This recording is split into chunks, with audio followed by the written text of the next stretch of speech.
जय गुरु जी। नमस्ते गुरु जी। गुरु महाराज के चरणों में हमारा सादर प्रणाम।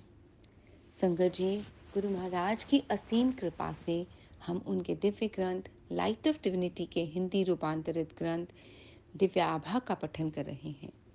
इस पठन में आज जो सत्संग हम पढ़ेंगे उसका शीर्षक है गुरु सेवा के मूल मंत्र।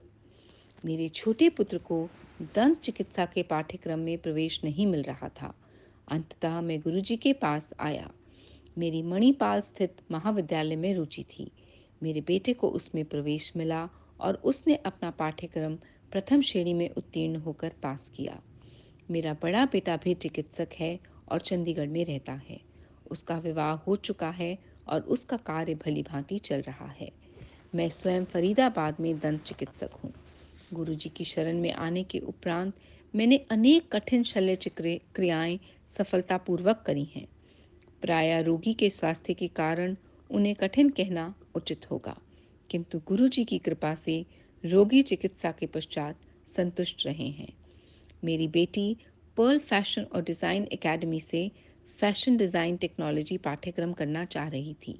उसने लिखित परीक्षा उत्तीर्ण करके साक्षात्कार भी अच्छा किया था, किंतु उसका चयन नहीं हुआ था। क्योंकि मैं उसके भविष्य के बारे में चिंतित था, मैं गुरुजी के पास गया। वे जानते हुए भी कि उस दिन बुधवार था और संगत का दिन नहीं था।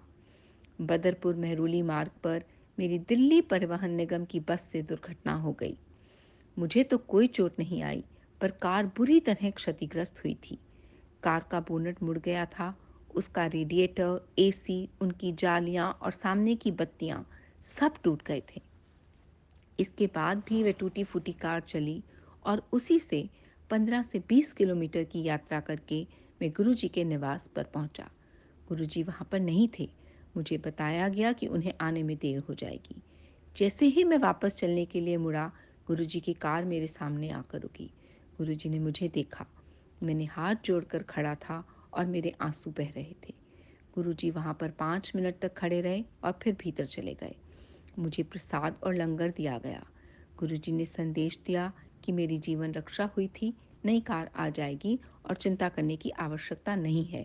मुझे घर लौटना है और सब ठीक हो जाएगा। मैं कार वापस लेकर चला गया। अगले दिन सुबह जब हुंडई के मिस्त्री मरम्मत के लिए कार लेने आए, तो उनको उसे क्रेन से उठाकर ले जाना पड़ा और उन्हें विश्वास नहीं हुआ कि इस प्रकार क्षतिग्रस्त होने के बाद भी वह एसी के साथ 50 किलोमीटर तक चली थी। रेडिएटर में जल नहीं था, बैटरी काम नहीं कर रही थी और एसी क्षतिग्रस्त था। फिर भी गुरुजी की कृपा से वह कार 50 किलोमीटर चली थी। इस दुर्घटना के पश्चात मैं नई गाड़ी ले आया। मेरी बेटी को विशेष साक्षात्कार के लिए बुलाया गया और उसे गुरुजी के जन्म दिवस पर प्रातः 11 बजे प्रवेश मिल गया। उस समय मैं बड़े मंदिर में समारोह के आयोजन में कार्यरत था। उसने अपना पाठ्यक्रम बहुत अच्छा किया और उसे इस बीच 2 छात्रवृत्तियां भी मिली। यह सब गुरुजी की दया थी। पिछले 2-3 वर्षों से मेरा कार्य ठीक नहीं चल रहा था। मेरा परिवार पूर्ण रूप से मेरे ऊपर निर्भर था और घर के व्यय के लिए भी समुचित आय नहीं हो रही थी। मैं अपना घर बेचना और व्यवसाय छोड़ना चाह रहा था। आर्थिक समस्याओं से मैं कुंठित हो गया था। एक श्रद्धालु और मेरे पुत्र ने गुरुजी को मेरी समस्याओं के बारे में बताया।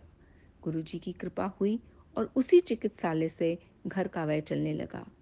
धीरे धीरे मैंने अपने सब ऋण भी उतार दिए। इस अंतराल में मैंने केवल गुरुजी से विनती करी।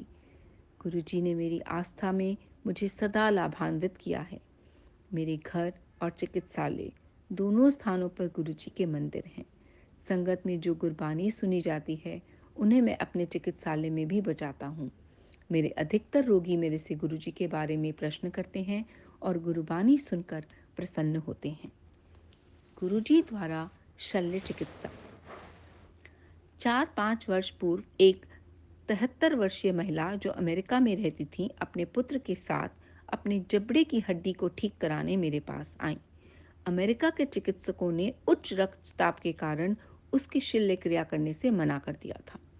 शल्य चिकित्सा की अवधि में उसका रक्तचाप 160 से 180 हो सकता था और 200 तक भी पहुंचने की संभावना थी। दिल्ली में भी कोई चिकित्सक इसके लिए तत्पर नहीं था। उनके हट करने पर भी मैं मना करता रहा। फिर उनकी बेटी ने गुरुजी का चित्र देखा और शल्य चिकित्सा करने के लिए कहा। उनका विश्वास था कि गुरुजी के होते हुए कोई अशुभ घटना नहीं हो सकती। मैं शल्य चिकित्सा की तैयारी कर ली। शल्य क्रिया अवशेषक निश्चेतना में करी गई और उसमें 2-3 घंटे लगे। शल्य क्रिया होते हुए 2 बार निश्चेतन विशेषज्ञ ने कहा कि रोगी डूब रही है, पर शल्य क्रिया पूर्ण हो गई। रोगी ने अपनी बेटी को बताया कि 2 अवसरों पर उन्होंने गुरुजी को श्वेत वस्त्रों में देखा और दोनों बार उन्होंने आश्वासन दिया कि सब ठीक हो जाएगा। शल्य क्रिया के उपरांत भी कोई सूजन या दर्द नहीं हुआ। रोगी ने कहा कि वे साईं बाबा की भक्त हैं, पर गुरुजी ने उनको जीवन दान दिया है। उन्होंने मेरे से गुरुजी का एक चित्र भी लिया। यद्यपि वह 73 वर्षीय महिला पिछले 2 वर्षों से दर्दनाशक औषधियों पर थी, पर इस क्रिया के बाद उन्होंने ऐसी किसी औषधि का सेवन नहीं किया। ये केवल गुरुजी के कारण ही संभव हुआ। मुझे प्रतीत होता है कि वह शल्य क्रिया हम 3 चिकित्सकों ने ना करके गुरुजी ने स्वयं करी थी। मेरे मित्र की सहायता। मेरे एक मित्र की 8 वर्षीय पुत्री के हृदय के वाल्व में समस्या थी और उसे दिल्ली में स्थित एस्कॉट्स चिकित्सालय में शल्य क्रिया करवाने का परामर्श दिया गया था। शल्य क्रिया की तिथि निश्चित हो गई थी। मैंने गुरुजी से उस बच्ची को आशीर्वाद देने की विनती करी तो उन्होंने मुझे प्रसाद और पुष्प दिए, जो मैंने उसके माता पिता को दे दिए। शल्य क्रिया के उपरांत उसकी अवस्था चिंताजनक थी। गुरुजी ने कहा कि सब ठीक हो जाएगा। मैं रात्रि को 1 बजे स्कॉट्स में जाकर माता पिता से मिला तो वे चिंतित थे। मैंने उनको प्रसाद दिया और गुरुजी का कहा हुआ दोहराया। गुरुजी द्वारा मुझे दिया गया उनका अपना चित्र भी मैंने उनको दिया और उनकी बेटी के कक्ष में रखने को कहा। गुरुजी के कथन अनुसार वह बच्ची शीघ्र ही स्वस्थ हो गई, परंतु 1 वर्ष के बाद उसकी अवस्था पुनः बिगड़ गई। गुरुजी उस समय जलंधर में थे। जब मैंने उनको बताया तो वह बोले, तू लंगर कर, चिंता ना कर, कुड़ी ठीक हो जाओगी।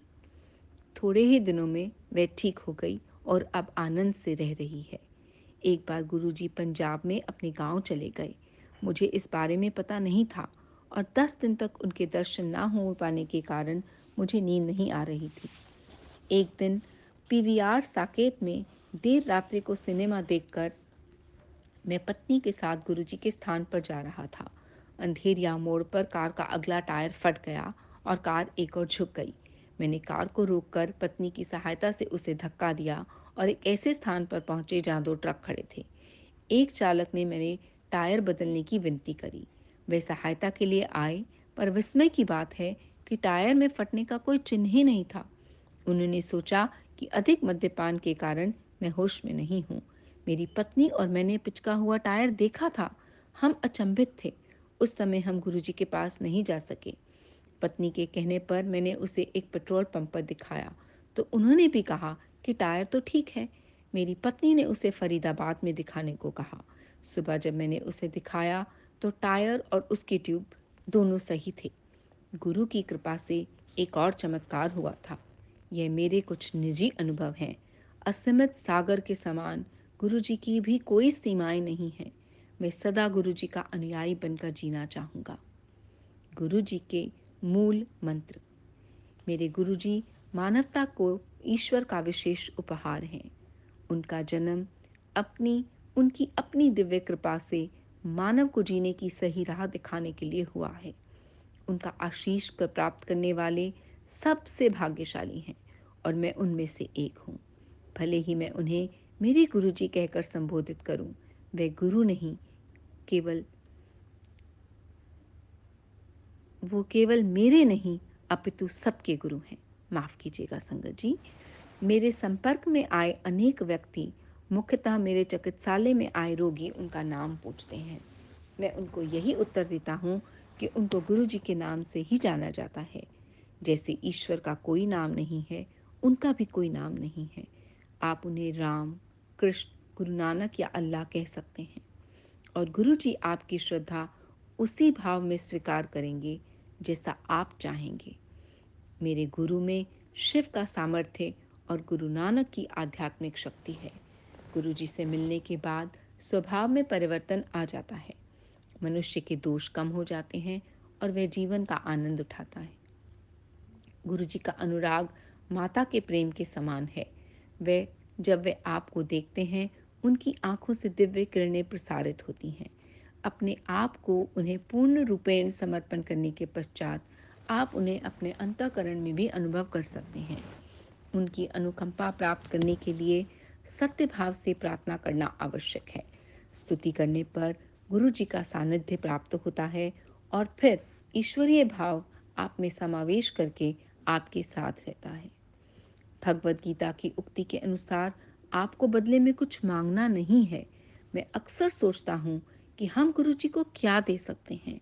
मेरा हृदय कहता है कि गुरु जी के निर्देशों का श्रद्धापूर्वक पालन करें। वे किसी को कुछ करने को नहीं कहते, और यदि कभी ऐसा करें भी तो निश्चित रूप से आप उससे लाभान्वित होंगे। हम उनके समक्ष अति तुच्छ प्राणी हैं और वे हमारी माँ सदृश देखभाल करते हैं। मैं संगत से निवेदन करता हूँ कि वह सदा गुरु जी के बारे में सोचें और उनके दिखाए हुए पथ पर अग्रसर हों। उनके प्रति हमारा समर्पण संपूर्ण होना चाहिए और उनके 3 मंत्र सदा याद रखने चाहिए। किसी को गाली मत दो, किसी को दोष मत दो और किसी को नहीं कोसो। रोज आपके संपर्क में आने वाले का सदा भला सोचो। शुक्राना गुरु जी। संगत जी, यह सत्संग डॉक्टर मदन मोहन बजाज का है, जो फरीदाबाद से हैं। इस सत्संग को पढ़ते वक्त होने वाली भूलों के लिए मैं हाथ जोड़कर गुरु महाराज और आप सबसे क्षमा मांगती हूँ। जय गुरु जी। शुक्राना।